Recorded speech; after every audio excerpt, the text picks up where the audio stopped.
సార్వత్రిక ఎన్నికల ముంగిట పేదల ఆశలు, మధ్యతరగతి ఆకాంక్షలు, వ్యాపార వర్గాల భారీ అంచనాల నడుమ కేంద్ర ఆర్థిక మంత్రి నిర్మలా సీతారామన్ మధ్యంతర బడ్జెట్ను ప్రవేశపెట్టారు.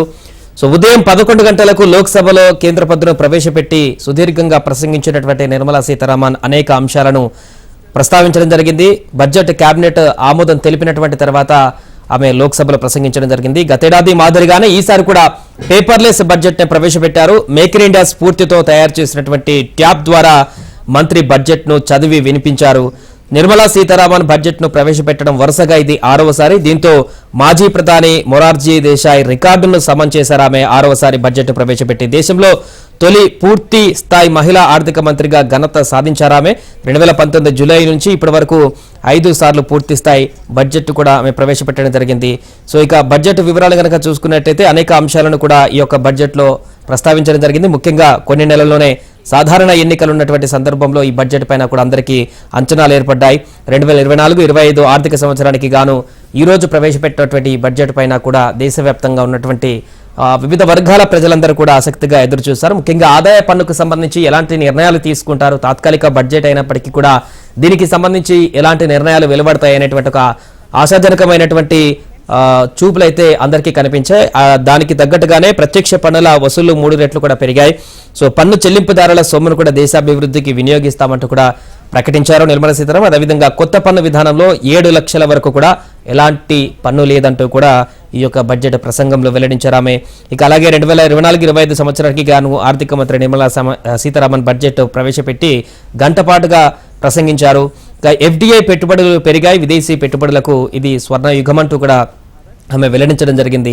పర్యాటక ప్రాంతాల అభివృద్ధిలో రాష్ట్రాలకు తోడ్పాటు అందిస్తామంటూ కూడా చెప్పారు. అదేవిధంగా సంస్కరణలు అమలుకు రాష్ట్రాలకు 50 ఏళ్ల పాటు 75,000 కోట్ల వడ్డీ లేని రుణాలను అందించబోతున్నట్టుగా కూడా వివరించడం జరిగింది. ఇక భారత్ నుంచి మధ్య ప్రాచ్యం మీదుగా యూరప్నకు ఒక ప్రత్యేక కారిడార్ను రూపొందిస్తున్నామని, ఇది ప్రపంచ వాణిజ్యంలో ఒక సువర్ణ అధ్యాయాన్ని లెక్కిస్తుందంటూ కూడా ఆమె ప్రకటించారు. మౌలిక వసతుల రంగానికి 11.114 లక్షల కోట్లు కేటాయించారు.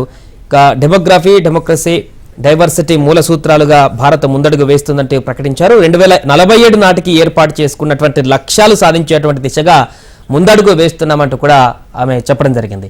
దీనికి సంబంధించిన పూర్తి వివరాలు మా ఢిల్లీ కరెస్పాండెంట్ శిరీష్ లైవ్ లో మరిన్ని వివరాలు అందిస్తారు. శిరీష్, సుదీర్ఘంగా ప్రసంగించినటువంటి ఈ బడ్జెట్ ప్రసంగంలో కీలకమైనటువంటి అంశాలుగా ఏం చెప్పుకోవచ్చు? సాధారణ ఎన్నికలు ఉన్నటువంటి సందర్భంలో ఈ యొక్క బడ్జెట్ కి సంబంధించిన అప్డేట్స్ ఏ విధంగా ఉన్నాయి? సాయి, మొత్తం మీద కూడా 3వసారి హ్యాట్రిక్ విజయం సాధించే దిశగా కేంద్ర ఆర్థిక శాఖ మంత్రి నిర్మలా సీతారామన్ ఈరోజు ఓట్ ఆన్ అకౌంట్ బడ్జెట్ అనేది కూడా ప్రకటించడం జరిగింది. ఈ ఓట్ ఆన్ అకౌంట్ బడ్జెట్లో సాధారణంగా ఈ 3 నెలలకు సంబంధించిన ఆదాయ వ్యయాలకు సంబంధించిన లెక్కలను మాత్రమే ప్రకటిస్తారు. దానికి భిన్నంగా ఆమె కొంత అభివృద్ధికి సంబంధించిన అంశాలను కూడా ఇందులో ప్రధానంగా ప్రస్తావించడం కూడా జరిగింది. ముఖ్యంగా ఇది ప్రజల బడ్జెట్ అని చెప్పేసి కూడా దీన్ని నిర్మలా సీతారామన్ అభివర్ణిస్తూనే గత 10 ఏళ్లలో ఆర్థిక వ్యవస్థ అనేది కూడా అద్భుతమైన ప్రగతిని సాధించిందని చెప్పేసి తమ ప్రభుత్వం యొక్క గొప్పతనాన్ని చెప్పుకునే ప్రయత్నం కూడా చేశారు. ప్రధాని నరేంద్ర మోడీ సారథ్యంలో భారత ఆర్థిక వ్యవస్థ అనేది కూడా పరుగులు తీస్తుంది. ప్రపంచంలోని ఏ దేశానికి సంబంధించిన ఆర్థిక వ్యవస్థ సాధించని వృద్ధిని భారతదేశం సాధిస్తుందని చెప్పేసి ఆమె ఇక్కడ స్పష్టం చేయడం కూడా జరిగింది. దేశంలో ప్రజలందరినీ కూడా అభివృద్ధి పదంలోకి తీసుకొచ్చేందుకు కట్టుబడి ఉన్నామని చెప్పేసి కూడా నిర్మలా సీతారామన్ స్పష్టం చేస్తూనే ఆర్థిక వ్యవస్థను బలోపేతం చేసేందుకు నిర్ణయాలన్నింటినీ కూడా తీసుకున్నాం. 10 ఏళ్లలో ఆర్థిక స్థితి అనేది కూడా ఉన్నత స్థాయికి చేరుకుందని చెప్పేసి కూడా ఆమె స్పష్టం చేయడం కూడా జరిగింది. అయితే ఇక్కడ అందరూ కూడా ఎదురు చూస్తున్నట్టుగా వేతన జీవులకు చిన్న ఊరట అనేది కూడా లభించింది. సాధారణంగా ఆదాయ పన్ను స్లాబుల్లో ఎటువంటి మార్పు అనేది కూడా లేదు అని చెప్పేసి నిర్మలా సీతారామన్ ప్రకటించడంతో అందరూ కూడా కొంత నిరాశ నిస్పృహలకు లోన్ కావడం కూడా జరిగింది. అయితే ఇందులో ఆమె ఒక వెసులుబాటును కల్పించడం కూడా జరిగింది. అంటే ఈ మధ్య కాలంలో తీసుకొచ్చిన కొత్త పన్ను విధానం ఏదైతే ఉందో అందులో 7 లక్షల వరకు ఆదాయం ఉన్న వాళ్లకు ఎటువంటి పన్ను అనేది కూడా లేదు. అయితే 7 లక్షల పై వాళ్ళకు మాత్రమే పన్ను అనేది కూడా ఉంటుంది. కానీ స్టాండర్డ్ డిడక్షన్ అంటే ఆదాయం ఎంత ఉన్నప్పటికీ కూడా ఆదాయ పన్ను పరిధిలోకి వచ్చే వాళ్లకు స్టాండర్డ్ డిడక్షన్ కింద అందరికీ కూడా 50,000 రూపాయల మినహాయింపు అనేది కూడా ఉండేది.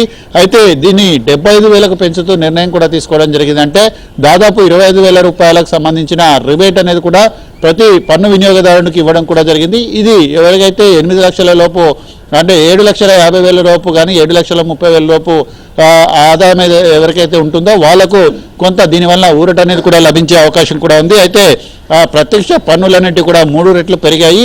భారతదేశంలో పన్ను చెల్లించే వాళ్ళ యొక్క సంఖ్య అనేది కూడా దాదాపుగా పెరిగిందని చెప్పేసి కూడా ఆమె ఇందులో స్పష్టం చేయడం కూడా జరిగింది. దాంతోపాటుగా ప్రధానంగా చూసినట్లయితే ఈ ఏడాది అనేది దాదాపు 26.2 లక్షల కోట్ల రూపాయల పన్నులన్నిటి కూడా వసూలు అవుతాయని చెప్పేసి కూడా నిర్మలా సీతారామన్ అంచనా వేయడం జరిగింది. ఫిజికల్ డెఫిసిట్ అనేది కూడా 5.2% తగ్గించామని చెప్పేసి ఆమె ఇందులో స్పష్టం చేస్తూనే ముఖ్యంగా దేశంలో కార్పొరేట్ రంగాన్ని అంటే పారిశ్రామిక రంగాన్ని వృద్ధి చెందించాలన్న ఉద్దేశంతో కొత్త పారిశ్రామికవేత్తలు కార్పొరేట్లను తీసుకురావాలన్న ఉద్దేశంతో కార్పొరేట్ ట్యాక్స్ అనేది కూడా 30% నుంచి 22% తగ్గించినట్లుగా కూడా నిర్మలా సీతారామన్ ప్రకటించడం జరిగింది.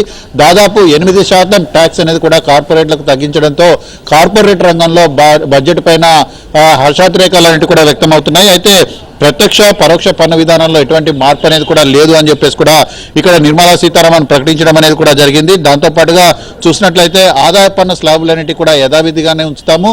రేపు జూన్ జూలైలో పూర్తిస్థాయి బడ్జెట్ ప్రవేశపెడతారా, జూన్ జూలైలో పూర్తి స్థాయిలో బడ్జెట్ అనేది కూడా ప్రవేశపెట్టినప్పుడు అప్పుడు దీని గురించి పరిశీలన చేసే అవకాశం ఉందని చెప్పేసి కూడా చెప్పడం కూడా జరిగింది.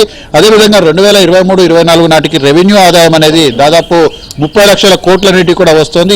ఈ సంవత్సరానికి అయితే ద్రవ్యలోటు అనేది 5.8% పరిమితం కావడం అనేది కూడా జరిగిందని చెప్తూనే 14 లక్షల కోట్ల అప్పు అనేది కూడా భారతదేశానికి ఉందని చెప్పేసి ఈ ఏడాది అప్పు అనేది కూడా 14 లక్షల కోట్లకు ఉందని చెప్పేసి కూడా నిర్మలా సీతారామన్ స్పష్టం చేయడం జరిగింది. అమెరికా ఆర్థిక వ్యవస్థ ప్రధానంగా చూసినట్లయితే విపరీతమైన ఆ అప్పులతోటి కొంత అతలాకుతలానికి లోనవుతున్న పరిస్థితుల నేపథ్యంలో ఈ ఫిజికల్ డెఫిసిట్ను తగ్గించే ప్రయత్నాన్ని కూడా కేంద్ర ప్రభుత్వం కూడా చేస్తోంది.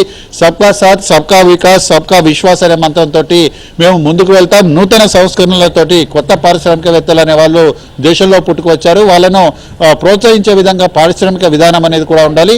కొత్త పారిశ్రామికవేత్తలు కొత్త పారిశ్రామిక విధానం అనేది కూడా ఉండడం వలన కొత్త పరిశ్రమలన్నింటి కూడా వస్తాయి. దానివల్ల వేలాది మందికి ఉద్యోగాలంటి కూడా వచ్చే అవకాశం ఉందని చెప్పేసి కూడా ఆమె స్పష్టం చేయడం కూడా జరిగింది. అయితే దేశంలో శతాబ్దంలోనే అతిపెద్ద సంక్షోభమైన కోవిడ్ను అధిగమించి ముందుకు వెళ్తున్నాం. రాబోయే కాలంలో మరింత అభివృద్ధి అనేది కూడా సాధిస్తాం. భారీ మెజార్టీతోటి విజయం సాధించి తిరిగి అధికారాన్ని చేపడతామని చెప్పేసి కూడా నిర్మలా సీతారామన్ స్పష్టం చేయడం కూడా జరిగింది. అయితే ఈ 10 సంవత్సరాల కాలంలో ప్రజల యొక్క జీవన ప్రమాణాల స్థాయి అనేది కూడా గణనీయంగా పెరిగింది. అందుకోసం తమ ప్రభుత్వం కృషి చేసిందని చెప్పేసి కూడా నిర్మలా సీతారామన్ స్పష్టం చేస్తూనే ప్రజల యొక్క ఆదాయంలో పెరుగుదల అనేది కూడా సంభవించింది. అంటే అప్పటికి ఇప్పటికీ కూడా ప్రజల యొక్క ఆదాయ స్థాయిలో మార్పు అనేది కూడా రావడంతో కొనుగోలు శక్తి అనేది కూడా పెరిగింది. తద్వారా ఆర్థిక వ్యవస్థకు ఊతం అనేది కూడా లభిస్తుందని చెప్పేసి కూడా నిర్మలా సీతారామన్ స్పష్టం చేయడం కూడా జరిగింది. అయితే పన్ను సంస్కరణలతోటి గుణాత్మకమైన ప్రగతిని కూడా సాధించామని చెప్తూనే ద్రవ్యోల్బణాన్ని అరికట్టడంలో విజయం సాధించాను. కోవిడ్ తర్వాత ప్రపంచంలోని చాలా దేశాల్లో ద్రవ్యోల్బణ స్థాయిలాంటి కూడా ప్రమాదకర స్థాయికి చేరుకున్నాయి. కానీ భారతదేశంలో మాత్రం ద్రవ్యోల్బణాన్ని అరికడుతూనే పాలనలో పారదర్శకతను పెంచడం కూడా జరిగిందని చెప్పేసి చెప్తూనే మూలధన వ్యయం ఏదైతే ఉందో అందరూ అనుకున్నట్లుగానే మూలధన వ్యయాన్ని దాదాపు 11.1 లక్షల కోట్లకు పెంచడం అనేది కూడా జరిగింది. ఈ మూలధన వ్యయం పెంపు వల్ల దీర్ఘకాలంలో లబ్ధి చేకూరుతుందని చెప్పేసి కూడా నిర్మలా సీతారామన్ స్పష్టం చేయడం జరిగింది. ముఖ్యంగా ఆశా వర్కర్లు అంగన్వాడీ వర్కర్లు గత కొద్ది కాలంగా ఆందోళన అనేది కూడా చేస్తున్నారు. సో వీళ్ళ యొక్క ఆందోళనను కూడా దృష్టిలో ఉంచుకొని వాళ్ళందరికీ కూడా ఆయుష్మాన్ భారత్ పథకం ఏదైతే ఉందో అంటే 5 లక్షల వరకు ఫ్రీ ట్రీట్మెంట్ పథకం ఏదైతే ఉందో ఆ పథకాన్ని వీళ్ళకు కూడా వర్తింపజేస్తున్నట్లుగా కూడా కేంద్ర ప్రభుత్వ ఉద్యోగులతో పాటు వీళ్ళకు కూడా వర్తింపజేస్తున్నామని చెప్పేసి కూడా నిర్మలా సీతారామన్ ప్రకటించడం కూడా జరిగింది. అయితే రాష్ట్రాలకు వడ్డీ లేని రుణాలన్నిటి కూడా దాదాపు 50 నుంచి 75 లక్షల కోట్లకు పెంచుతున్నామని చెప్పేసి కూడా నిర్మలా సీతారామన్ చెప్తూనే రాష్ట్రాల అభివృద్ధిలో కేంద్రం కూడా భాగస్వామ్య పాత్రను కూడా పోషిస్తుందని చెప్పేసి కూడా స్పష్టం చేస్తుంది. అదేవిధంగా దేశంలో స్టార్టప్లు ఏవైతే ఉన్నాయో వాటి కోసం 43,000 కోట్ల రూపాయల రుణాలన్నిటి కూడా అందించబోతున్నట్లుగా కూడా తెలుస్తుంది. అంటే యువ పారిశ్రామికవేత్తలను ఈ స్టార్టప్లను ప్రోత్సహించే దాంట్లో భాగంగానే కేంద్ర ప్రభుత్వం ఈ నిర్ణయం తీసుకోవడం. ముఖ్యంగా అభివృద్ధి చెందిన దేశమైన ఇజ్రాయెల్ని కనుక చూసినట్లయితే ఇజ్రాయెల్ ఆర్థిక అభివృద్ధిలో కానీ ఇజ్రాయెల్ ఆర్థిక వ్యవస్థలో కానీ ఈ స్టార్టప్లన్నింటి కూడా చాలా కీలక పాత్ర పోషిస్తాయి. కాబట్టి అటువంటి స్టార్టప్లను ప్రోత్సహించే విషయంలోనే 43,000 కోట్ల రూపాయల రుణాలన్నిటి కూడా ఇస్తున్నట్లుగా కూడా నిర్మలా సీతారామన్ ప్రకటించడం జరిగింది. అదేవిధంగా టూరిజాన్ని ప్రోత్సహించేందుకు వడ్డీ లేని రుణాలన్నిటి కూడా ఇస్తాం.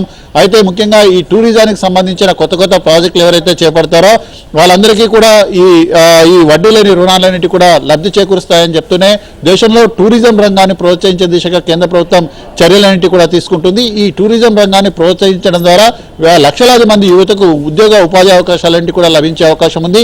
దేశంలో టూరిస్టుల సంఖ్య అనేది కూడా పెరగడం ద్వారా లక్షల కోట్ల రూపాయల విదేశీ మారక ద్రవ్యం అనేది కూడా భారతదేశానికి వచ్చే అవకాశం ఉంది. అంటే ఇప్పటివరకు కూడా ఏ ప్రభుత్వాలు కూడా టూరిజం రంగంపై ఎక్కువ దృష్టి పెట్టలేదు. కానీ మేము టూరిజం రంగానికి ఎక్కువ ప్రాధాన్యత అనేది కూడా ఇస్తామని చెప్తూనే ఇక్కడ స్పష్టం చేయడం కూడా జరిగింది. అదేవిధంగా దేశంలో 5 కొత్త సమీకృత యాక్టివ్ పార్కులన్నిటి కూడా ఏర్పాటు చేస్తున్నట్లుగా చెప్తూనే 30 కోట్ల మంది మహిళలకు ముద్ర రుణాలన్నిటి కూడా అందించాం. మరో 90 కోట్ల మంది మహిళలకు ఉపాధి కల్పిస్తూనే ఇచ్చామని చెప్తూనే 1 కోటి ఇళ్లకు 300 యూనిట్ల వరకు ఉచిత విద్యుత్ అనేది కూడా ఇచ్చాం. సోలార్ విధానాన్ని కూడా ప్రోత్సహించే దిశగా కూడా కేంద్ర ప్రభుత్వం ఇక్కడ చర్యలన్నిటి కూడా చేపట్టడం కూడా జరిగింది.